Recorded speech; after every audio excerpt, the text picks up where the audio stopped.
Now, when you're learning to drive, or even when you pass your test, you don't actually have to do any tuition on the motorway at all. And the style of driving on the motorway is very different to what you would normally do on the normal roads that you would drive on. Now, motorways can be extremely dangerous, and as a new driver, they can also be really, really intimidating. So I thought if I got my friend Owen, the police officer, to take us out in the police car, we could see what you actually should be doing when driving in such a scary place. Yeah, so I think let's get in the car, let's get up onto the motorway, and we'll show you some tips and some hints about driving on the motorway, show you some motorway etiquette, but we'll also show you how things can go wrong as well. So yeah, let's get out there and let's see what we can find.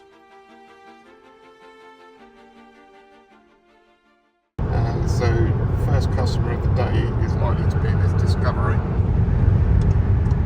He's coming up behind the Mini at the moment, which is going to slow it down slightly.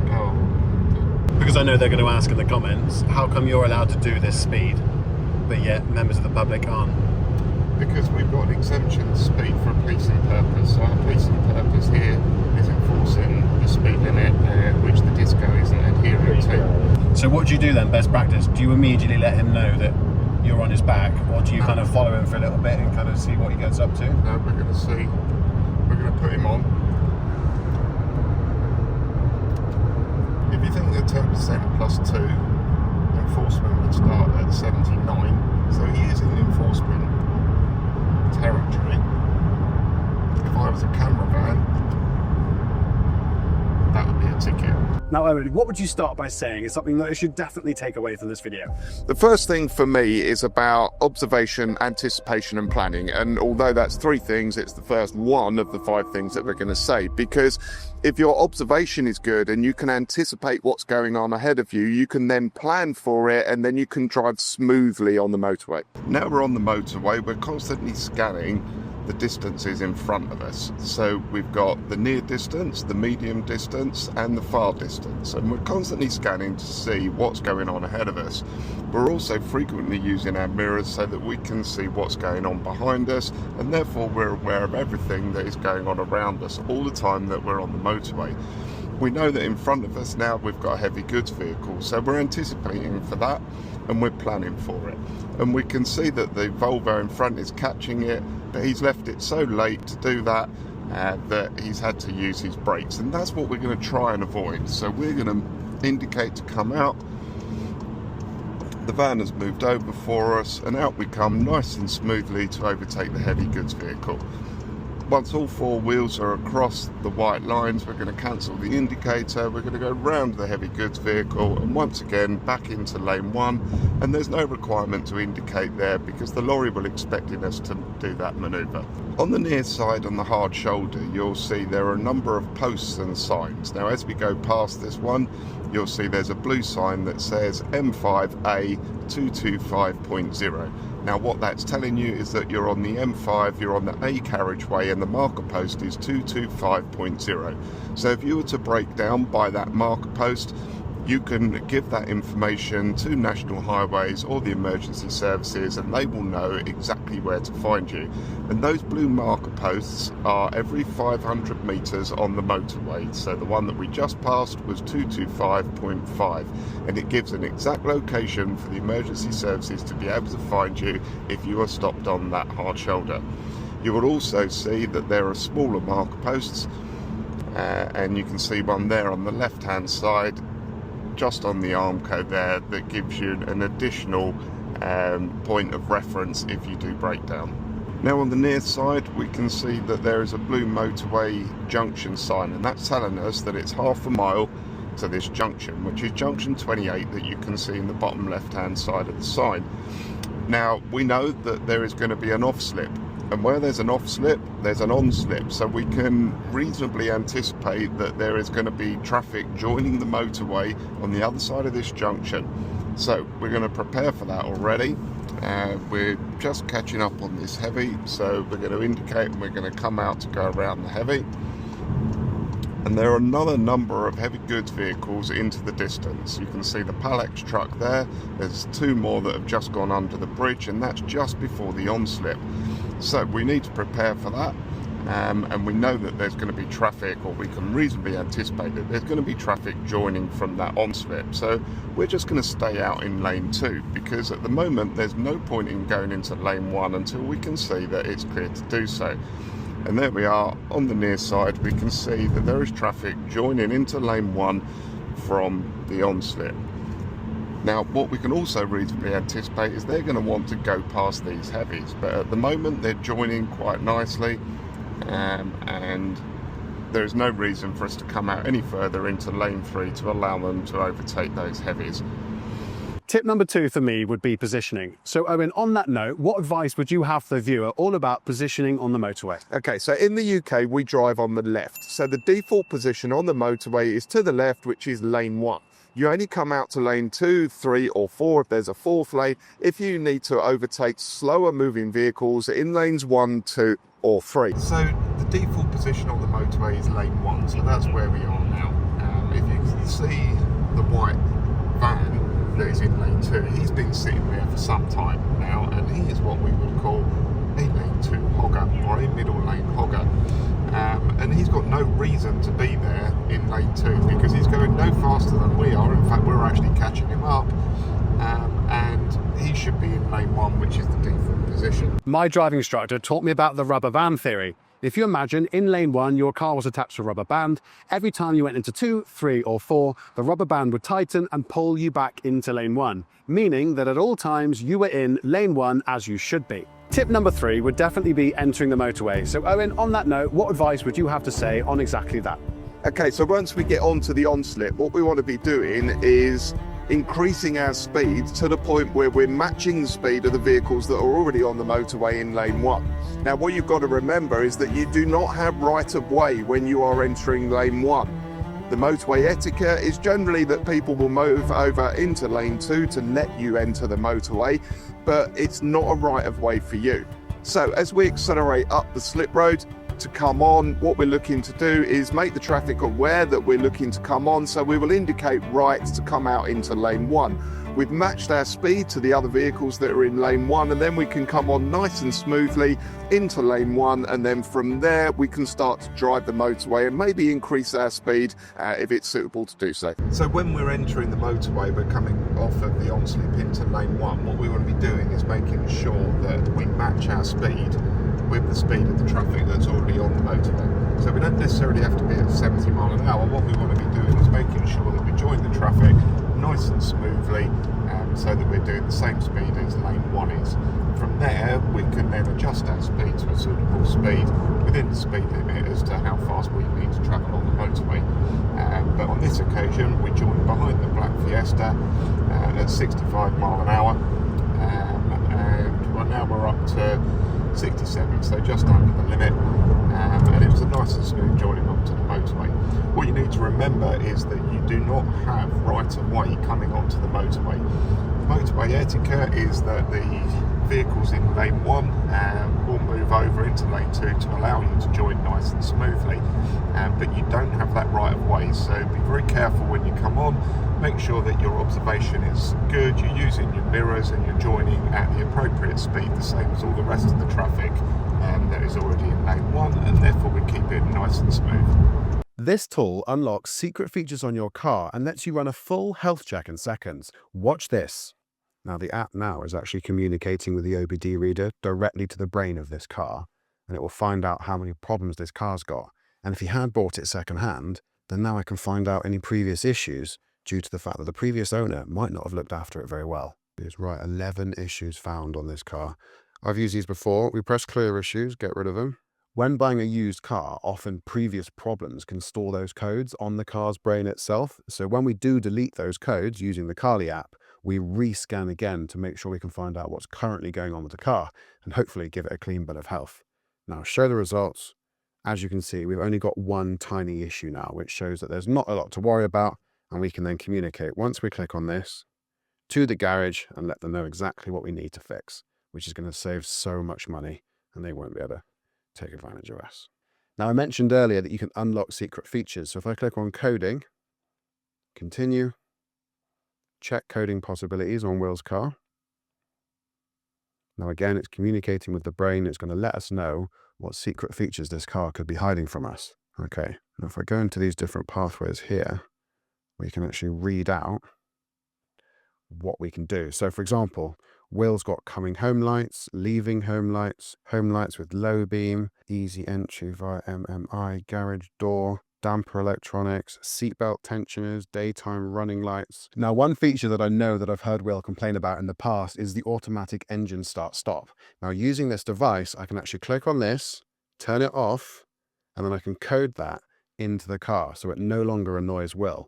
That on its own is worth it for me. But like I say, there's other things you can unlock too, so make sure you pay attention and don't turn off anything that you shouldn't. But this is definitely going to make Will smile. Now, I don't want to mess with anything else on this car. I'm definitely not going to do that. But you can do anything from check engine live data, repair guides, intelligent predictions, service and maintenance reminders, battery health, and loads more. Now you can use code GCM15 to grab one for yourself and save yourself some cash. That's GCM15, links below. So tip number 4 is all about exiting the motorway. So Owen, what is best practice on exactly that? So what we want to be doing is planning our exit, the same as we plan everything else that we're doing on the motorway. We know that our exit is coming up, so ideally we want to be in place in lane 1 so that we can indicate at the 300-yard marker, but we maintain our motorway speed until we come off at the slip road. We're coming up to our exit now. We've passed the half-a-mile marker, and I want to be able to indicate my intention to come off at the 300-yard marker. So here we go, indicating to come off. Now what I didn't want to do was try and nip round the heavy goods vehicle in front and cause him to have to brake or anything whilst I try and get just one more vehicle further up to come off, because now we're coming off nice and smoothly. We're maintaining our speed as we come off the motorway. We cancel the indication as we get to the solid white line chevrons there, and now we're coming down to the junction, braking nice and smoothly and getting into our lane so that we are ready to join the primary route into the city. Now on the right hand side there you can see the blue motorway sign with the red cross through it, which indicates that we are now coming out of motorway regulations as we go past that sign, and we're back to normal road conditions under the highway code. Now you see many lorries on the road, but this one behind me is probably one of the biggest that you're probably going to see, and it's driven by David here. Now unloaded, this weighs around 46, 47 tons, but David's going to pick up his crane. How much does the crane weigh? 67 tons. 67 tons on the crane, so you've got a combined weight there of about 110 tons. If you cut up this vehicle, it's going to take a long time to slow it down. So David, just talk us through some of the problems that you get when you're driving vehicles like this on the road, when other vehicles don't give you the time and space that it requires. It's just a lot of the car drivers and lorry drivers will just cut in front of you and put on the brakes if they're coming off the next junction. It's not the easiest thing to slow down. And when they come in front of you and they brake normal, we can't brake normal. It's taking us 4 or 5 times longer. So in order to brake and slow this thing down, would it be right in saying that you need to plan your braking rather than having that sudden, oh my God? Yeah, we're thinking 1/4 mile in front, so we can anticipate our braking, but we can't anticipate other vehicles pulling in front of us. So if you had something to say to the other drivers around you, what would that be? Just give us space and think when they're braking hard, can we brake as hard? No. No. So please, if you see vehicles like this or any of the HGVs on our road, please give them the time and the space and just have a think about how are they going to slow down that vehicle if they need to, and what's going to happen if they can't. So is there any advice for anyone driving on UK roads to make sure they stay safe around HGVs? I think it's just make sure that you respect the HGV and give him the time and the space that he needs. You know, they are big, heavy vehicles. They take a long time to slow down. The visibility around them isn't as easy for the driver as it is in a smaller vehicle like this. So, you know, just give them that time and space that they need. Please don't cut in front of them, leave things to the last minute, because then they have to slow down potentially 44 tons of truck, which is a lot more difficult than slowing down a small car like this. So, you know, just think, can they see you? So if you can see their mirrors, then they can see you. If you can't see their mirrors, then it's probably less likely that they'll be able to see you.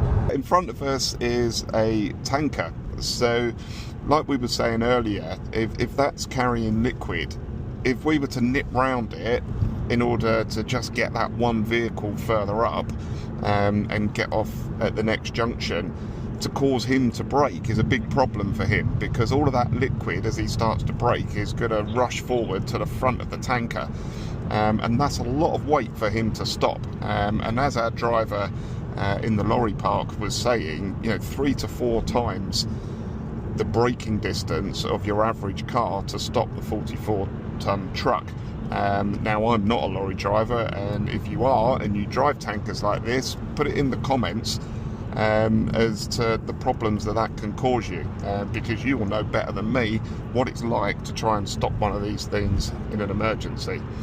But what you've also got to remember is, if it doesn't stop in time, that's going to squish your car quite nicely, and yeah, there's not much walking away when these big heavy vehicles get involved in these collisions. Now, when families tend to go on their road trips, it's very common that they want to take bikes with them to keep the kids entertained. Now, Owen, when putting a bike on the back of a car, what's the best way to do so to make sure everyone watching stays safe? So obviously it's got to be on there securely, and you've got to have a proper bike rack in order for it to, be secure on the back of the vehicle. But what you've also got to remember is that everyone else needs to see your lights and your number plate. So please make sure that you don't cover those up. Now, this is a really good example because you can see it's a proper good bike rack. The bikes are securely on there, and all the lights and the number plate are perfectly visible on the back of the van. But if we go and have a look at another one that's just come in, you'll see another example of how really not to do it. Now, on the talk of how not to do a bike rack, Owen, what makes this so unsafe? Because I can imagine that with this bike being in front of the lights, that's probably a bit of an issue.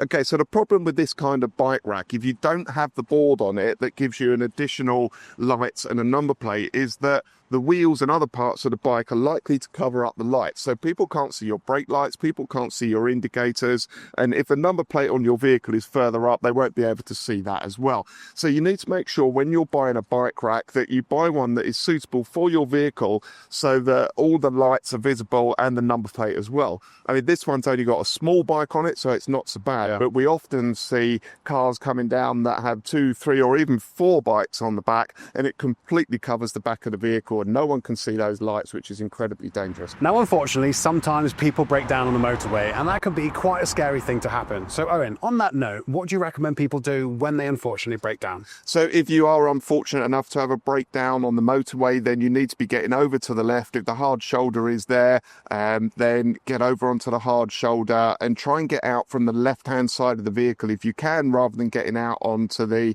live lane side of the vehicle. That's a much safer thing to do. If you're on a smart motorway, you're looking to get into the refuge as quickly as you can. But what the smart motorway will do is it will recognise that you've broken down in that lane, and it should be shutting down that lane, and National Highways will be aware. If you do break down on the motorway, then you need to be phoning National Highways, and we're going to put the number on the screen below. Now, when people do break down, there's probably a few checks that they should be doing before they go on their long journey. Now, in the event of a breakdown, there are some things that would be useful for you to have, because you could be by the side of the road for a considerable amount of time waiting for a recovery. Now, what we would advise that you have is a torch, a warm coat, some water and some food, okay, because that will keep you going just whilst you're waiting for recovery. But it's also handy to have things like a warning triangle or anything like that to warn other drivers that you are there by the side of the road, because it could be anywhere that you're broken down. It could be the motorway, or it could be by the side of a more rural road, and just that little bit of warning to other drivers might help. On the motorway, we're going to look at observation, anticipation and planning. Now, what we're doing is we are scanning. We're scanning as far ahead of us as we can see, and that's the far distance. We're scanning the middle distance, and we're scanning the near distance, which is the distance just in front of the bonnet. But what we're also doing is scanning behind us by using our mirrors, and we're using those frequently, and we're looking at what's going on all around our vehicle. So we're trying to anticipate what other drivers are doing.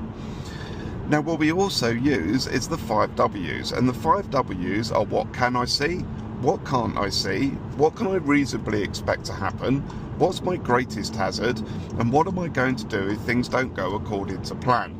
And by scanning effectively in front of us, behind us and around us, and using those 5Ws principles, we can effectively plan our journey, and we can anticipate hopefully what's going to go on around us, and we can plan for that so that it's not a great surprise when it happens. So Owen, what are powder checks and why are they so important? So before you use your car, there are a number of checks that are really useful to do on it to make sure that you try and prevent any breakdowns occurring whilst you're on the road network or you're on your journey. So the first thing, P. So it stands for petrol, but really it's fuel. So you've got petrol, diesel, electric, if you've got an electric car, whatever it is, make sure that you've got sufficient fuel for your journey. And then we go on to oil. So under bonnet checks, basically. Do your under bonnet checks. Check all the fluids are okay under there. You've got enough oil, you've got enough coolant, you've got enough screen wash. Okay, so do all your under bonnet checks. And then water. Well, we've just mentioned that as part of your under bonnet checks.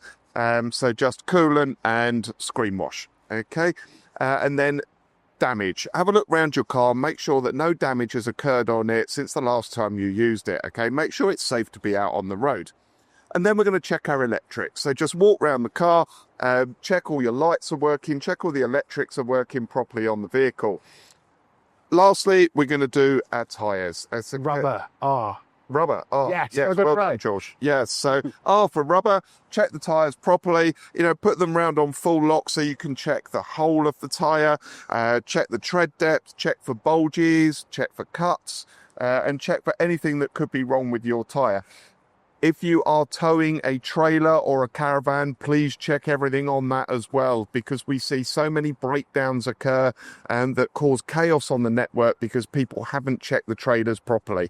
But if you check all those things, it will just try and help not to have a breakdown whilst you're on your journey. I don't know about you guys, but my grandmother used to hammer it into me all the time because she lent me her car to learn to drive. And she used to always say, before you go on a long journey, check all the things that Owen's just mentioned. Although she didn't class them as powder checks, she would just say, check your tyres, check your coolant, check your water level, and just make sure, all in all, your car is ready for the journey you're about to embark on. Now, if you are unlucky enough to break down on the motorway network, then you can see behind me the hard shoulder. Now, you need to get across into the hard shoulder, but what you can see is that the traffic moving in lane 1 is quite close to that hard shoulder, and they move past pretty quickly, which is why we say to you, please try not to get out onto the live lane side, and if you can climb across and get out of the passenger side, it's much safer to do that. But once you're out of the car, please get behind the Armco barrier, get as far away from the live lanes as you can, and then make your call to recovery. And in another clip, we will show you the blue signs that are by the side of the motorway that will give you the location of where you are on the motorway network, so that you can give that to National Highways or the emergency services when you phone, and they'll know exactly where you are. If you can't see one of those signs, just use what 3 words, give that to the operator, and then the recovery agent will be able to find you. Now we're off the motorway network, the same principles apply when it comes to the observation and the 5Ws. So we're still looking as far into the distance as we can see, we're still looking into the middle distance, we're still looking at the near distance in front of the bonnet. We're also still using our mirrors, and we also still want to have a good 360-degree view of what's going on around us at all times. But we're also still using those 5Ws. What can I see? What can't I see? What can I reasonably expect to happen? What's my greatest hazard? And what am I going to do if things don't go according to plan? It all still applies just as much on normal roads as it does on the motorway. So we've got this Fiesta in front of us. If you can see what I'm seeing, you can see the amount of braking that's going on. The following distance is too short. Constantly having to brake, swerving across the road now, so we'll be dealing with this one. We've got 88 mile an hour on the follow check, so that was our average speed. Hazard awareness is absolutely terrible. So in the right scenario, is that enough speed to lose your licence, or is there a particular speed that you need to reach? It's going to get a ticket for that. Yeah, 93 mile an hour under the current road conditions is not acceptable in any way, shape or form.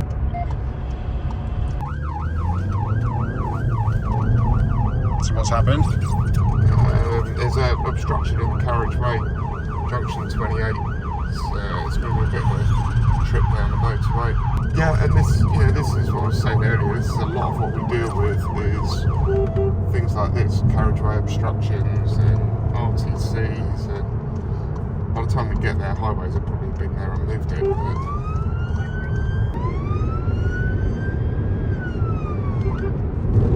Yeah, so we've had a call, 999 call, about an obstruction in one of the carriageways. People swerving to avoid what they thought was a bumper of a car or something. So yeah, we've come down. We're kind of where they said it was, but at the moment we can't find it. So obviously with something being out on the road, what's best practice for you then to remove that without putting harm to both And so at the you and moment I? we've got all the vehicles held on a rolling road behind us, and so hopefully it gives us a chance to see it. Although they put an end, National Highways have put an end on the matrix. Yeah, I've gone all the way to Little Cops, and there's nothing there, so I'm going to have to let the rolling road go now. Yeah, so it appears that our obstruction was gone. It could be that National Highways have cleared it themselves. But yeah, it's just an example of what we deal with. It's not about stopping vehicles, it's dealing with obstructions like that and all sorts of stuff really. Now, often when you're driving on the motorway, you will see a matrix sign which will give you a speed limit, or potentially a red X on the more advanced motorway systems. Now, these have been put on by National Highways because something is going on the motorway. Now, please don't think that it's just been left on there and it's a mistake. If it's on there for a reason, and National Highways will always take it down as soon as that obstruction or whatever's going on has been cleared. But it's really, really important that if you see that red X, that you don't go in that lane, okay? There is something in that lane. You may not know what it is, but National Highways do. So please do not drive in a lane with a red X. Similarly, if you see a speed limit on the matrix boards that say maybe 50 or 60, please abide by that speed limit, because like I say, something is going on further down that motorway. Now, Evan, you had one more tip to tell them that they should do once they pass their driving test. Now, what was that? Yeah, so obviously we can't give you a full driving lesson from a YouTube video of 20 minutes or whatever this is. So if you want to learn more, then please go and contact a local driving instructor. They can do a Pass Plus with you or just take you out on the motorway. Or if you want to take that further, you can go to the Institute of Advanced Motorists and you can look at doing an advanced course, which will give you that much better instruction for your driving career. Now, as we come to the close on the end of this video, it's worth mentioning that we set up a merch apparel brand called GCM Apparel. And we use this merch to not only raise money to make more of these videos, but also raise money for charity. We're going to show this charity up right here. There's going to be a link in the description section below. And a percentage of our profits we will hand in person to that charity in mention. Now, Owen, anything else to say before we finish? Yeah, so the GCM Apparel, it's there to try and promote road safety, to get people home safe at the end of the day. And, if you buy into that, we'll give some of that money to the charity as well. So everybody's a winner.